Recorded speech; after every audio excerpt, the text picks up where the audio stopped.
Third antiphon. In odorem unguentorum. Now.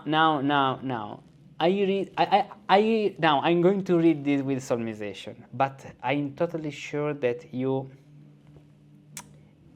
won't understand. I will be lost. You will be lost, even because this scene in Cantus Firmus indicates something very, very, very, very, very, very, very particular. I sing it with solmization. What do you think that? So the key.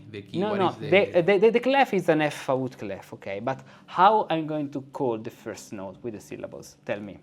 Let me see. Re. No. I'm going to say ut. Ut. Ut, re, fa, sol, la, fa, mi, re, sol, mi, fa, re, la, fa, re, re, and then re, sol, la, fa, re, fa.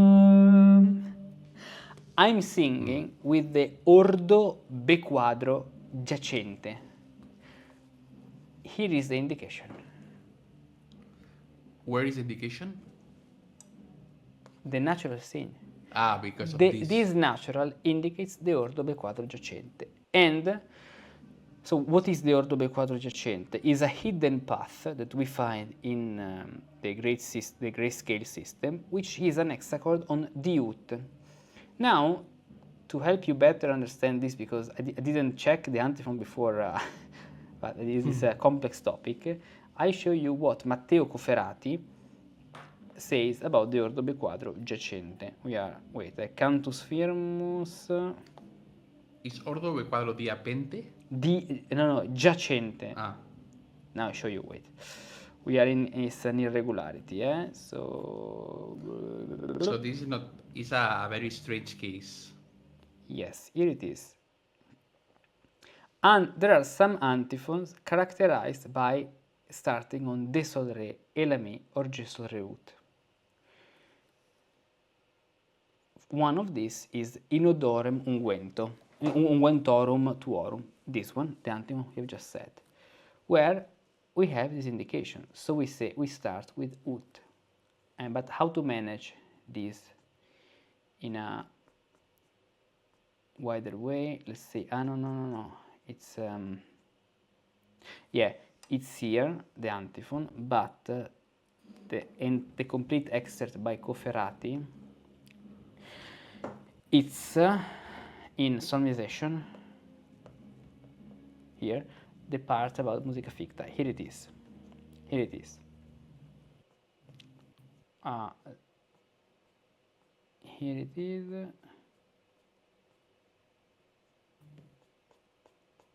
Okay, but this is the example from Marinelli. Yes. Wait a moment, Sanctorum tuorum. This is the Ordo B Quadro Giacente, starting on out. Ut, re, mi, fa, sol, re, mi, fa, sol, re, mi, fa, sol. You see? So in the end, it's like a variation of the model that we have, no? A step higher. We have the instead of G ut and the C ut, starts at A. A step higher. Instead of gamma ut and Chi ut, you have out and D ut. Out. Instead of ala, you have bella. You see, you don't have any more ala. But wait a minute, when he say ut, we understood, or this is what I understood, it like the syllables in the end means like the relations, okay? So you know, like there is one tone between Indeed, do, re. Che mi means that it takes the sharp. Re, mi. So it continues. So it's just like a transposition. Exactly, a hidden path. Exactly, a hidden path, a step higher. Now, what's the context where we have to use it? Let me find the other example because What does a la mi re mean? It means that the note a is la in the natural hexachord based on si ut, che ut. Mi in the soft hexachord based on F ut, and re in the hard hexachord based on G ut. 7 letters A, B, C, D, E, F, G, 6 syllables ut, re, mi, fa, sol, la, and 20 positions on the great scale. Learn to read music through hexachords, just like a true musicus practicus of the Renaissance and the Baroque. Click the link and explore the hexachordal solmization course and learn music as if you had lived in the Renaissance or in the Baroque.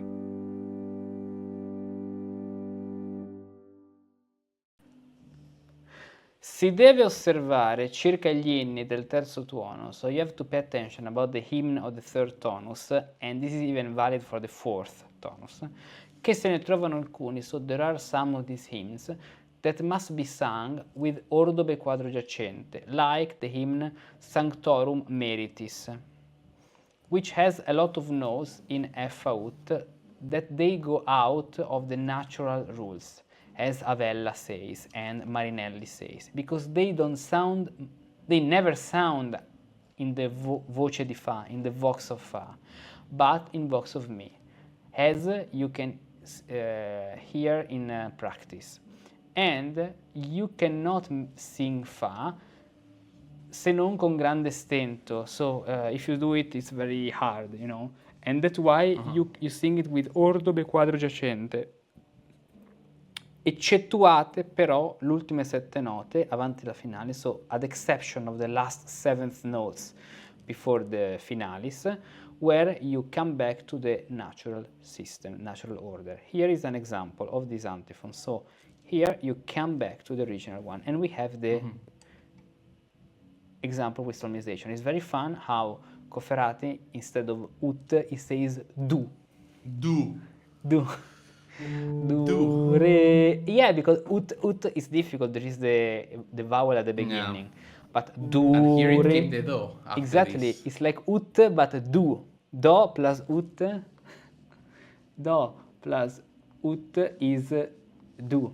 Do. Do, re, do. Like a do. It's a jazz version. Do, re, mi, fa, re, do, fa, sol, fa, mi, re, fa, sol, fa, mi, re, sol, la, fa, mi, fa, re, fa, sol, fa, mi, re, fa, sol, fa, la, sol, fa, mi. You see, re, fa, sol, fa, which means fa super la. Fa, la, sol, fa, mi. Try to sing this. Try. Okay, just some questions. The clef is F, no? Yes, this one? because this when you see a clef composed with 3 parts, it's F. Yes. Okay. Even in the other example, very quick, you see here you can recognize it is F because you have 3 sections. Because of the 3. Yes. It's more important than 3. Exactly. And the che, fe, clef. The other one, che, sol, fa, ut, clef, only 2. So that way will be without this. Okay. Do. Wait, I'm taking notes. Clef. Do. Okay. 3 pieces. Okay. Yes. Do. Do, re, mi. Okay. Do, re, mi, fa, re, do. No, wait. Do, re, mi, fa, re, do, fa.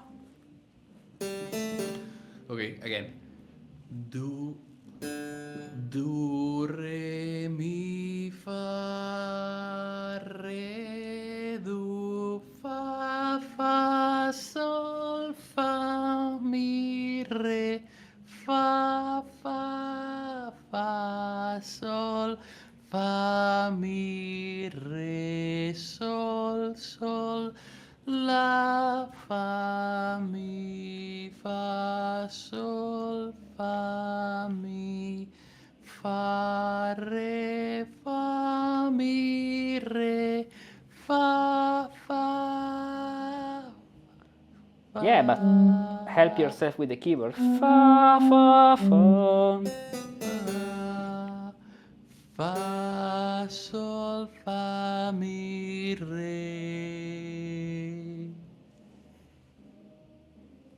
The next note, why it says refine the Because clef? in the last 7 notes from the end, you come back to No, the it's not, original. but it's not the clef, they are Re, notes. fa, sol, fa.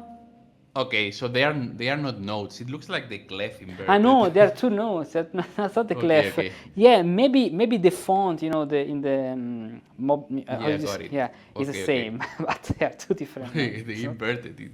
it's not a clef. Yes. Just to save, no, a little bit. Yeah. Let me see.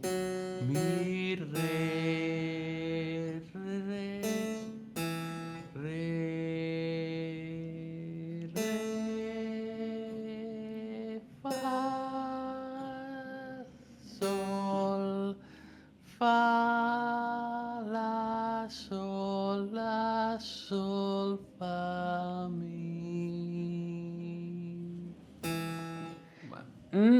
Exactly. Fa, la, sol, and from, as you can see that in the last phrase you get out of the Ordo be Quadro Giacente. Yeah, I get out. Give me a moment. So we are like, then it's. Re, re, fa. Yeah, we go out. We go Sol, out and we fa, arrive to mi. la, sol, fa, mi. Exactly. Now, how So it's only one moment that we go like. exactly? And what's the reason why we have to use the Ordo be Quadro Giacente? Because this is a very Yeah, what interesting is the point. reason? Because in the end, we can do it in the typical. No, But probably not, because I don't think we can get this. yes, and the answer is yes and no. It depends on the perspective of the ancient musicus. Let's read the translation here of the Ordo be Quadro Giacente. Read it. Tonus perfectus and imperfectus, tonus authenticus and plagalis, tonus mixtus and commixtus.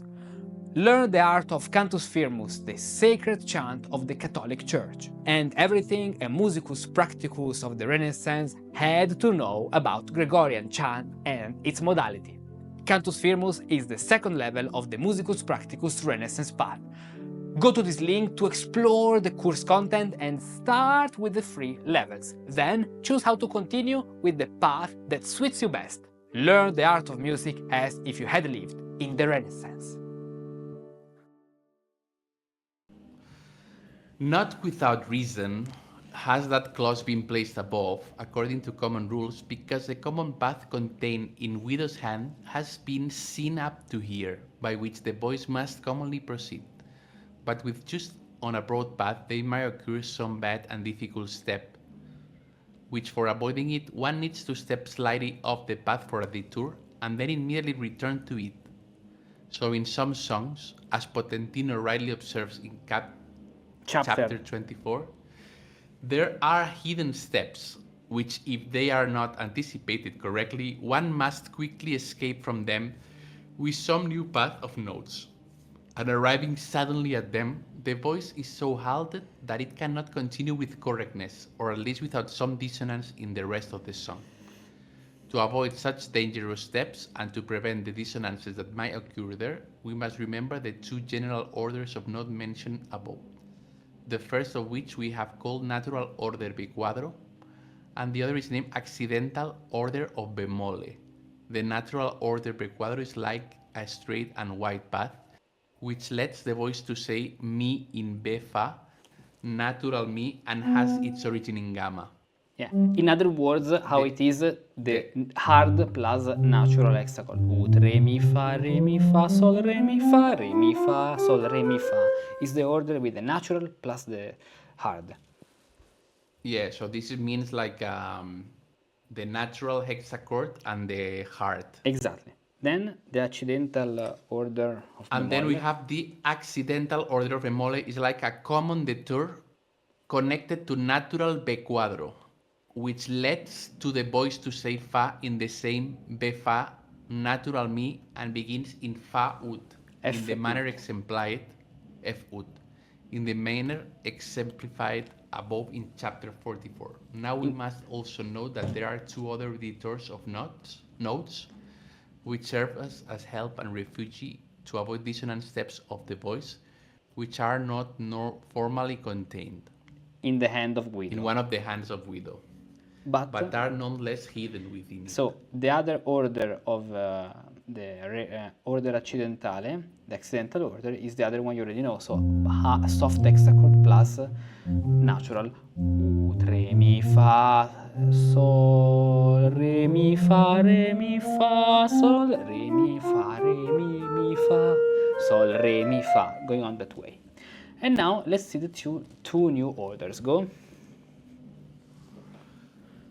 One is called resting order B quadro. Giacente, yes. And the other, what is the giacente? No, The giacente. Giacente means resting. It's resting. Resting. One is called. But meaning resting like hidden. You know, giacere means, for example, if io giaccio sul letto. You know, giacere. It's a very strange verb in Italian, very irregular. Io giaccio. It's like I lie on the bed. It's like giace, which is hidden. Or giacere sul fiume, to lie on the river. In that system, which is hidden, resting that way. You know, dormiente. You know, like a zombie. Dormiente, sì. Yeah, that way. That it's there, but it's not there, and when you need to use it. More or less. Yeah, exactly. Okay. One is called the resting order B quadro, and the other is called the hidden order bemolle. Hidden, nascosto. The resting. Hidden, how do you call it? Nascosto. In Nascosto. Nascosto. Yes. So it's order bemolle nascosto. Do you know the game where you have to hide yourself and other people have to find you? Mm-hmm. How do you call it in Spanish? El escondite. Nascondino, nascondere, nascondino. El escondite. Yes. Go. Give me a second. The hidden, because I'm taking notes. Asconde. Asconde. What notes are you taking? So, 6 or 7? Don't take C in your notes. No. Okay. It's normal notes. Okay. The resting order per quadro is a hidden path of notes, which leads to the voice to say mi in fa ut and in che sol fa ut. So it says mi in sol. Yeah, no. It says mi where you have F out, mi, and where you have che sol fa ut, it says mi. As I showed you before, do, re, mi. So you'll sing mi on C and mi on F. Okay. And begins in are. Okay, got it. And begins are okay.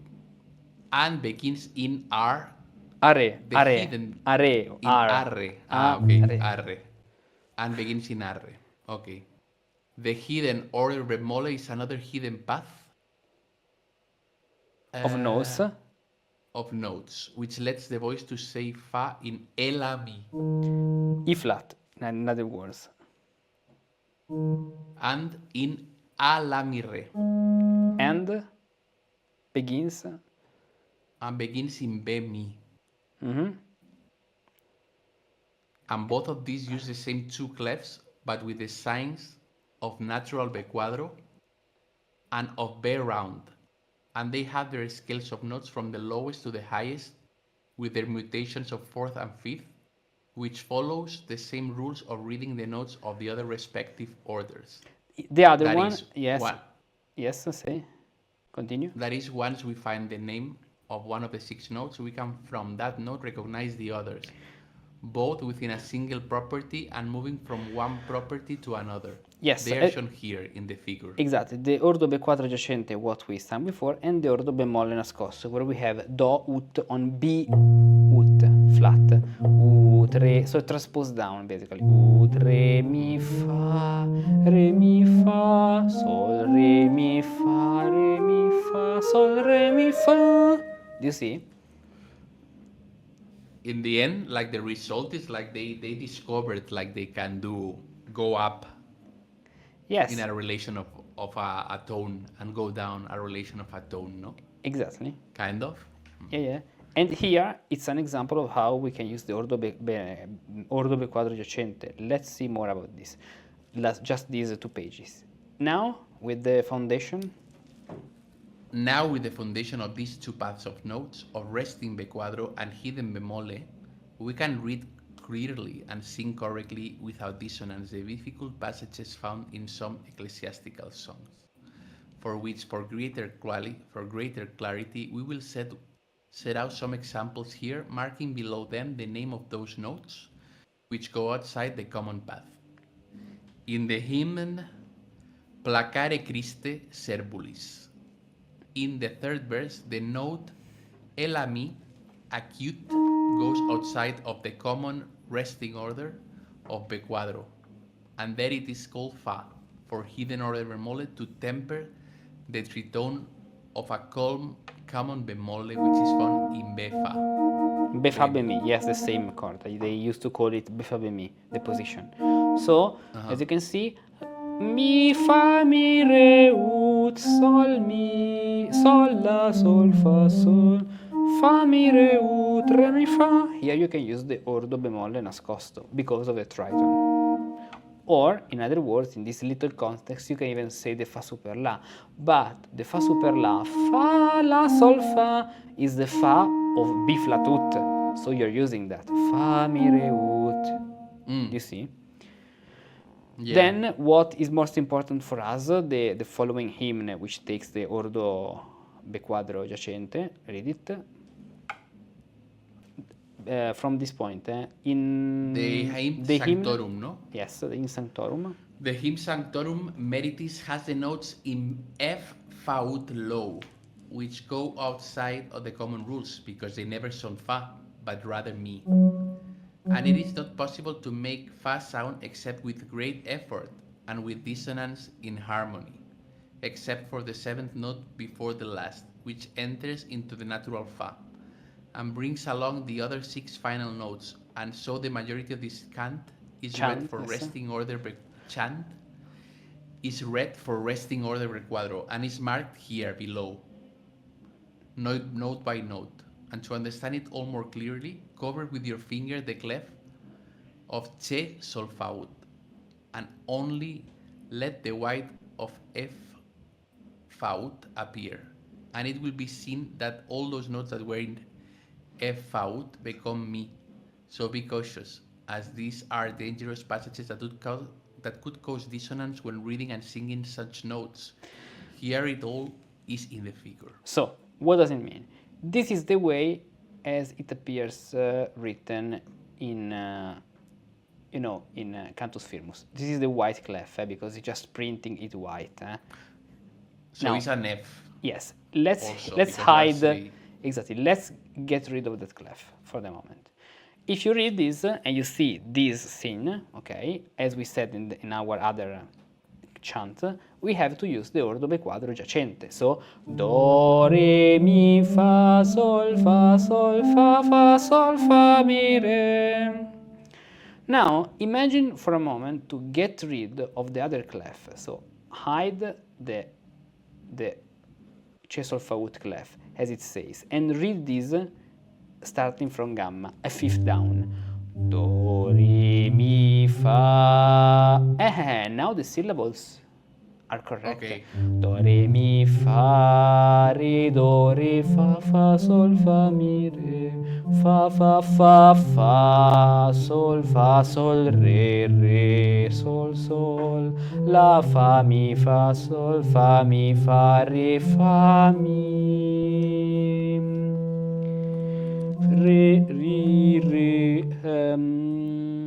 re, fa, sol, re, mi, fa, sol, fa, la, sol, fa, mi, re, mi. This is. Now, the point is that you may ask the reason why they are written this way, okay? Why are some chants written with the Ordo be Quadro Giacente? What's the practical... They can be seen correctly also in the Yes, but because in the written normal. that way, they're very, very, very low, or written an octave higher, they are very, very, very, very acute. So I show you one more thing. We have to go to cantus firmus. Now we have to go to irregular tones, and now we can see that we can better understand the examples by Cofferati that they put here. Look at this.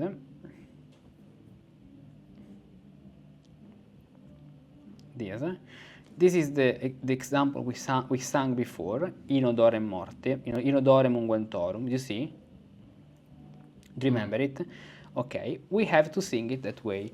Do, re, fa, sol, la, sol, fa, sol, la.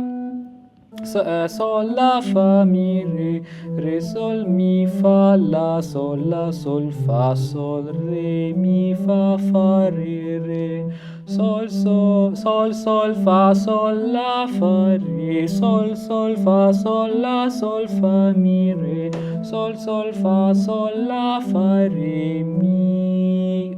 And why? These antiphons used to start on gamma ut instead of D, that is a fifth below. You see?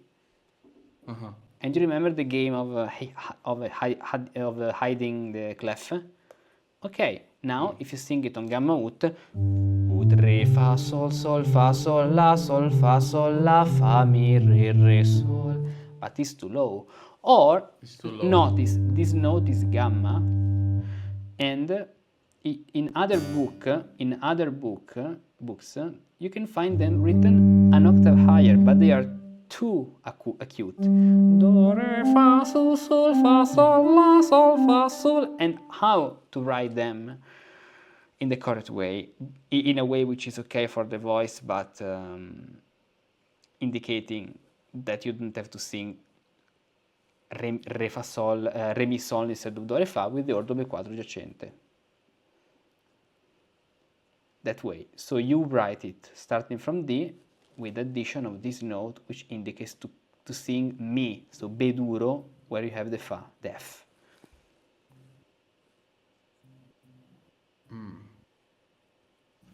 Okay. It's only something that you can really grasp. You have understood it, I know, but you can grasp only by singing these antiphons, which are written in Ordo The problem is like, but then in the end, when we were like talking about, they already had like their gamma was fixed more or less, no?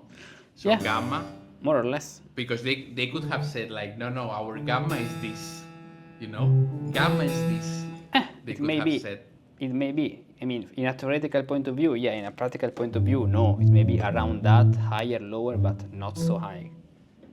Okay, so it was like kind of like consensus Yeah. of the height also of the notes. Of course, because they even thought about where the sound resonates. They used to divide the orders in pectore, the lower order, the very low notes they sound in pectore. So in the in pectore. Then the other notes they sound in gutture. You know what is gutture? The Guttural. throat, and the very acute one. La, so, fa, la. They used to say that this exactly in capite. They said in capite. In capite. So they had this consciousness. If you had been born in the time of Palestrina, Josquin, or Lassus, one of the very first things you would have studied as a musicus practicus of the Renaissance was cantus firmus, the sacred chant of the Roman Catholic Church in all its aspects. You would have learned to recognize and identify the 8 ecclesiastical tones: tonus perfectus and imperfectus, tonus authenticus and plegalis, tonus regularis and irregularis. You would have studied the mixtio perfecta and imperfecta, a tonus authenticus participating in its plegalis or a plegalis participating in its authenticus. You would have perceived both commixtio perfecta and imperfecta, as well as the major, minor, and mixta commixtio. You would have explored the effects that each tonus has on the mind, how it shapes the soul, which is the tonus of piety, of death, of lamentation, and their relations to the planets in the ancient harmony of the spheres. All of these and much more you can now study in the second level of the Musicus Practicus Renaissance path, entirely dedicated to cantus firmus. Click the link, explore the content of this course and begin with the free level you can find on the Musicus Practicus Academy free. Then choose the complete path that suits you best and learn the art of 16th century music as if you had lived in the Renaissance.